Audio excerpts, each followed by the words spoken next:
गृह मंत्रालय ने 15 मई को नई दिल्ली में नागरिकता संशोधन अधिनियम के तहत आवेदकों को नागरिक प्रमाण पत्र का पहला सेट जारी किया है। केंद्रीय गृह सचिव अजय कुमार भल्ला ने आवेदकों को नागरिकता प्रमाण पत्र सौंपे हैं।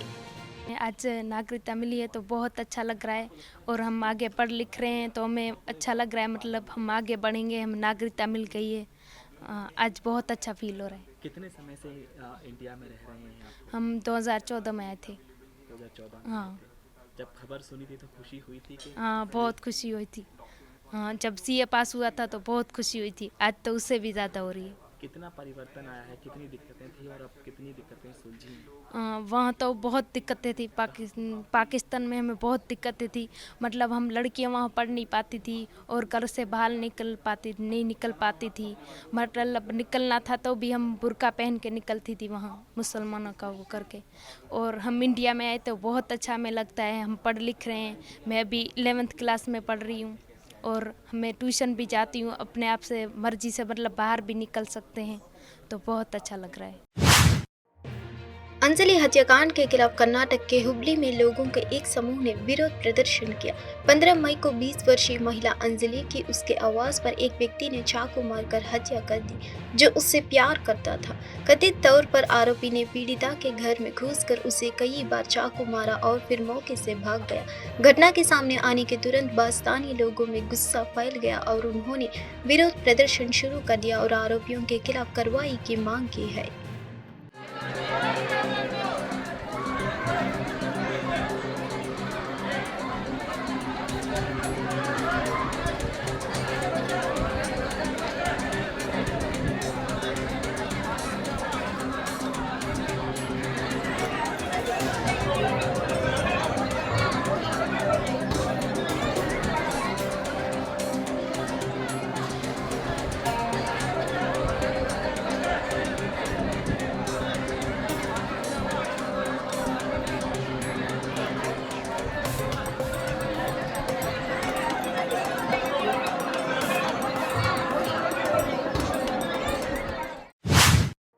ईशा अंबानी युवा लड़कियों और महिलाओं को सूचना और संचार प्रौद्योगिकियों में विशेषता हासिल करने और STEM क्षेत्रों की शिक्षा हासिल करने के लिए प्रोत्साहित करती है और अपनी अंतर्दृष्टि संज्ञा करती है।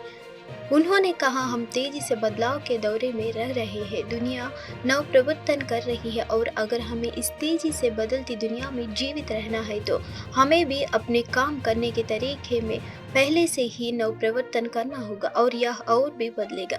इसलिए यहाँ मौजूद सभी लोग बदलाव को लेकर स्वीकार करने के लिए तैयार रहे, विज्ञान और प्रौद्योगिकियों के वाहक पिकअप के रूप में लेने के लिए तैयार रहे। दुख की बात है, हालांकि आज भी भारत के तकनीकी कार्यबल में बिंग विभाजन है। Sadly though, even today, there is a gender divide in India's tech workforce.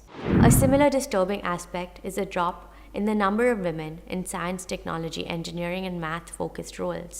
India has favorable demographics to make tremendous progress in this era of the fourth industrial revolution, also known as the digital era.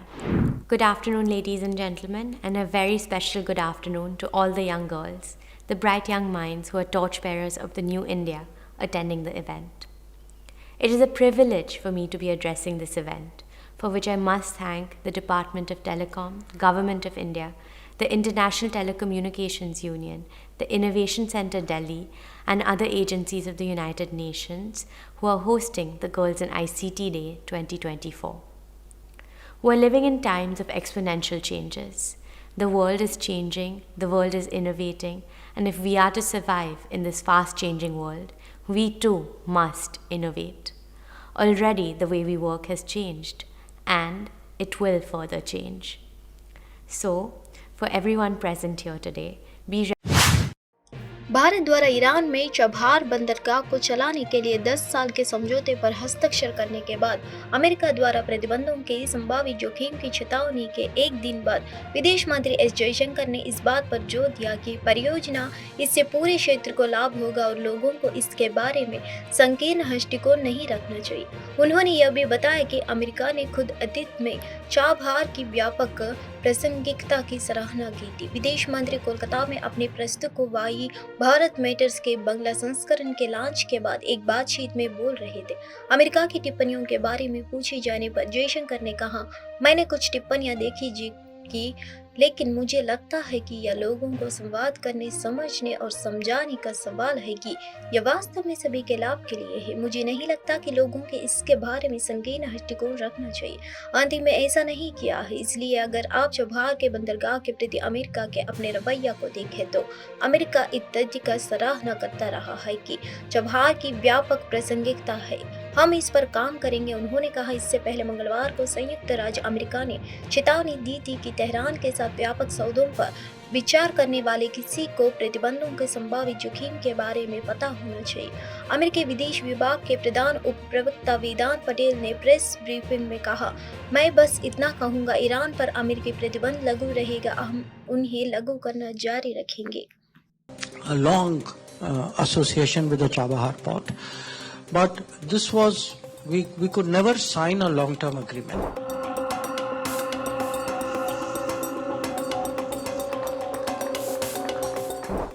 There were various problems in the Iranian end, who was our partner, JV. It's a JV. Huh? So, joint venture, the partner changed, conditions changed.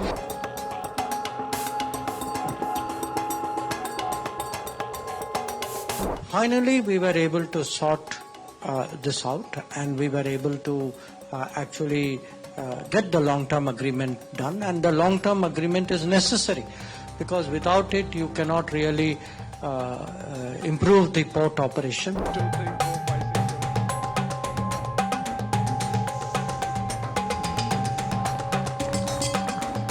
I did see some remarks which were made, but I think it's a question of,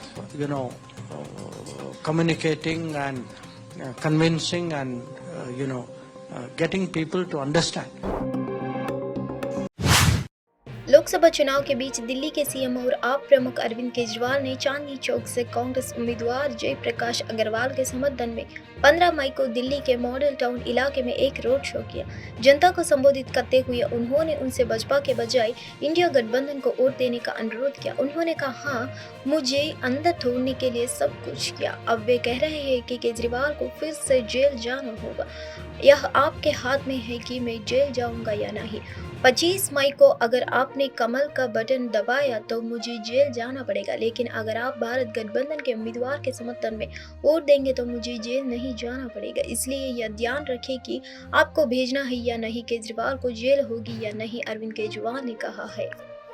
दोस्तों, इन्होंने पूरी कोशिश की अंदर मेरे को तोड़ने की, लेकिन बजरंगबली की कृपा मेरे पर केजरीवाल टूटा नहीं अंदर इनके।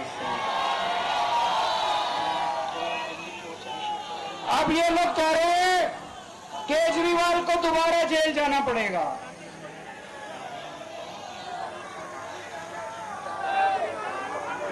मैं जेल जाऊंगा कि नहीं जाऊंगा ये आपके हाथ में है। अगर आपने 25 मई को बटन दबाने जाओगे, अगर आपने कमल का बटन दबा दिया तो मेरे को जेल जाना पड़ेगा, और अगर आपने इनका बटन दबाया तो मेरे को जेल नहीं जाना पड़ेगा। अगर आपने पंजे का बटन, यहाँ पे मैं क्लियर कर दूं, हमारा दिल्ली में इंडिया गठबंधन है, कांग्रेस और आम आदमी पार्टी का गठबंधन हुआ है। इस लोकसभा क्षेत्र से चांदनी चौक से जयप्रकाश अग्रवाल जी खड़े हुए हैं, इनको कौन नहीं जानता, सब लोग जानते हैं। विश्व असमानता डेटाबेस की हालिया स्टडी में कहा गया है कि भारत में धन असमानता का ब्रिटिश शासन की तुलना में ज्यादा है। इसे लेकर संसद संभावित रूप से संपत्ति कर लागू कर सकती है, जहां एक निश्चित नेटवर्क वाले लोगों को उनकी संपत्ति का 2% टैक्स देना होगा। देश में इन दिनों विरासत एक्ट पर बहस छिड़ी हुई है। कांग्रेस नेता सैम पित्रोदा के अमेरिका में विरासत टैक्स वाले बयान के बाद बीजेपी कांग्रेस पर लगातार हमलावर है, तो वहीं कांग्रेस ने यह उनका निजी बयान कहकर किनारा कर लिया है। हालांकि बीजेपी कांग्रेस पर तुष्टीकरण की राजनीति करने का आरोप लगा रही है। विरासत कर वाले बयान को लेकर बीजेपी का कहना है कि लोगों की निजी संपत्ति को अल्पसंख्यकों को बांट देने की प्लानिंग की जा रही है। इस बीच सवाल यह है कि क्या 39 सरकार को आपकी निजी संपत्ति का कब्जा करने का अधिकार देता है। सुप्रीम कोर्ट ने इस मामले पर सुनवाई कर अपना फैसला पहले ही सुरक्षित रख लिया है। बता दें कि 1992 में दायर किए गए संपत्ति विवाद के मामले में सुप्रीम कोर्ट ने संविधान के अनुच्छेद 39 से फिर से व्याख्या करने की जरूरत महसूस की है। आमतौर पर राज्य पॉलिसी के डायरेक्टिव प्रिंसिपल्स अदालत के कानून द्वारा अप्रवर्तनीय होते हैं। संविधान सभा के एक सदस्य ने तो पूरे हिस्सों को भावनाओं को कूड़ादान तक बता दिया है, लेकिन अनुच्छेद 39 अलग है। इसे अनुच्छेद 31 से द्वारा रेखांकित किया गया है, जो यह कहते हैं कि अनुच्छेद 39 को आगे बढ़ाने में संसद से बना कानून असामान्य नहीं है, भले ही इससे समानता और व्यापार की स्वतंत्रता जैसे मौलिक अधिकारों का उल्लंघन होता हो। बता दें कि इस मामले में सुप्रीम कोर्ट के सामने दोनों प्रावधानों के बीच संबंध भी एक मुद्दा है। बढ़ते पारे के लिए शुष्क पश्चिमी और उत्तम पश्चिमी हवाओं को जिम्मेदार ठहराया गया है। साथ ही साफ आसमान के कारण गुरुवार से उत्तरी राज्यों में सीधी धूप निकलेगी। भारत मौसम विज्ञान विभाग ने 16 मई से 18 मई तक पंजाब, हरियाणा, उत्तर प्रदेश और दिल्ली सहित कई उत्तरी और उत्तर पश्चिमी राज्यों के लिए हीट वेव की स्थिति की भविष्यवाणी की है। IMD के पूर्वानुमान के अनुसार दिल्ली और आसपास के राज्यों में तापमान बढ़ने की उम्मीद है। उत्तर भारत के कई क्षेत्रों में 18 मई तक तापमान में धीरे धीरे वृद्धि होगी और वीकेंड तक तापमान 45 डिग्री तक पहुंच जाएगी। बढ़ते पारे के लिए शुष्क पश्चिमी और उत्तर पश्चिमी हवाओं के जिम्मेदार ठहराया गया है। साथ ही साफ आसमान के कारण गुरुवार से उत्तरी राज्यों में सीधी धूप निकलेगी। IMD के एक अधिकारी ने कहा, दिल्ली में पारा पिछले कुछ दिनों से बढ़ रहा है और इसके वीकेंड तक बढ़ते रहने की उम्मीद है, क्योंकि किसी तरह का वेस्टर्न डिस्टर्बेंस नहीं है। अनुमान है कि पारा शुक्रवार को 44 डिग्री है और शनिवार को 45 डिग्री पहुंच सकता है। IMD के पूर्वानुमान के अनुसार लू की स्थिति 15 मई से 18 मई तक पश्चिमी राजस्थान को प्रभावित करेगी, जबकि पश्चिमी उत्तर प्रदेश, पंजाब और दक्षिणी हरियाणा में आज से शनिवार तक लू चलेगी। शुक्रवार और शनिवार के बीच उत्तर पश्चिमी मध्य प्रदेश और बिहार के लिए भी लू की चेतावनी जारी की गई है। मौसम एजेंसी ने भविष्यवाणी की है कि अगले 5 दिनों तक राजस्थान के कुछ हिस्सों में गर्म और उमस भरा मौसम बना रहेगा। देश में बेरोजगारी दर में कमी का रुझान देखा गया है। भारत के शहरी क्षेत्रों में जनवरी-मार्च 2024 के दौरान 15 साल और उससे ज़्यादा उम्र के व्यक्तियों के लिए बेरोजगारी दर पिछले वर्ष की समान अवधि में 6.8% से घटकर 6.7% हो गई, जो निरंतर सुधार को दर्शाता है। राष्ट्रीय सांख्यिकी कार्यालय द्वारा बीते बुधवार को जारी अवैधिक श्रम बल सर्वेक्षण के आंकड़ों से यह पता चला। IANS की खबर के मुताबिक आंकड़े बताते हैं कि शहरी क्षेत्रों में महिला बेरोजगारी दर जनवरी-मार्च 2023 में 9.2% से घटकर जनवरी-मार्च 2024 में 8.5% हो गई। खबर के मुताबिक 15 साल और उससे ज्यादा उम्र के व्यक्तियों के लिए श्रमिक जनसंख्या अनुपात में भी जनवरी-मार्च 2023 में 45.2% से बढ़कर जनवरी-मार्च 2024 में 46.9% होने का ट्रेंड देखा गया है। यह आंकड़े रोजगार में बढ़ोतरी को भी दर्शाता है, क्योंकि WPR के जनसंख्या में नियोजित व्यक्तियों के प्रतिशत के रूप में परिभाषित किया गया है। इसी प्रकार शहरी क्षेत्रों में महिला श्रमिक जनसंख्या अनुपात जनवरी-मार्च 2023 से जनवरी-मार्च 2024 तक 20.6% से बढ़कर 23.4% हो गया है। देश की राजनीति में ऐसा कहा जाता है कि दिल्ली की कुर्सी का रास्ता उत्तर प्रदेश से निकलता है और उत्तर प्रदेश का रास्ता पूर्वांचल से। यही वजह है कि भारतीय जनता पार्टी उस कीलों की मजबूत करने में जुट गई है, जहां 2019 के लोकसभा चुनाव में कुछ कसर बाकी रह गई थी। जी हां, बसपा अब अपने पूर्वांचल कीलों में मजबूत करने में जुट गई है। पूर्वांचल में PM मोदी की आज ताबड़तोड़ रैलियां है। वाराणसी से अपना नामांकन दाखिल करने और रोड शो में शक्ति प्रदर्शन के बाद प्रधानमंत्री मोदी आज यानी अंबानी गुरुवार को बसपा के लिए पूर्वांचल में मेगा शो करने जा रहे हैं। पीएम मोदी गुरुवार को प्रतापगढ़, आजमगढ़, जैनपुर और भदोही हुकार भरेंगे और बसपा की दावेदारी और मजबूत करेंगे। इन सीटों पर लोकसभा चुनाव के छठे चरण 25 मई को मतदान होगा। पीएम मोदी की पहली रैली आजमगढ़ जिले के लालगंज के निजामाबाद विधानसभा क्षेत्र में होगी। उसके बाद दूसरी रैली जैनपुर में, मछली शहर, तीसरी भदोही और चौथी रैली प्रतापगढ़ में होगी। यह उत्तर प्रदेश में इस चुनाव में एक दिन में प्रधानमंत्री मोदी की सबसे अधिक रैलियां होगी। यहाँ बताना जरूरी है कि पूर्वी उत्तर प्रदेश, जिसे पूर्वांचल कहा जाता है, में अधिकांश सीटों पर बसपा का सीधा मुकाबला समाजवादी पार्टी कांग्रेस गठबंधन से है। कांग्रेस का वार रूम समय समय पर सर्वे करता रहता है। इसके बाद कांग्रेस नेतृत्व और उम्मीदवार को इसकी जानकारी दी जाती है। वार रूम के काम को कई हिस्सों में बांटा गया है। एक टीम है जो पूरा सोशल मीडिया का काम संभालती है। दूसरी टीम अखबारों में छपी खबरों की जानकारी इकट्ठा करके उसकी विस्तृत रिपोर्ट तैयार करती है।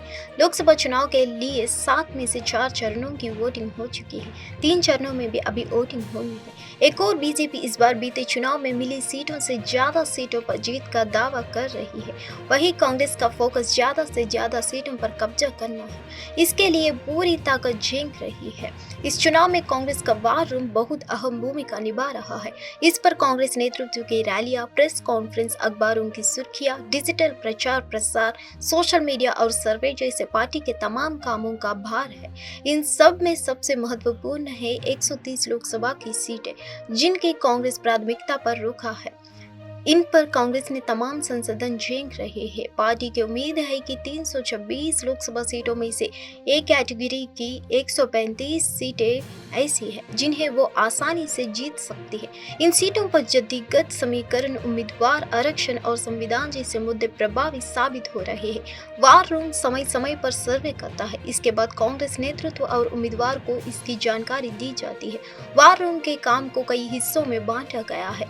ये एक टीम है जो पूरा सोशल मीडिया का काम संभालती है। दूसरी टीम अखबारों में छपी खबरों की जानकारी इकट्ठा करके उसकी विस्तृत रिपोर्ट तैयार करती है।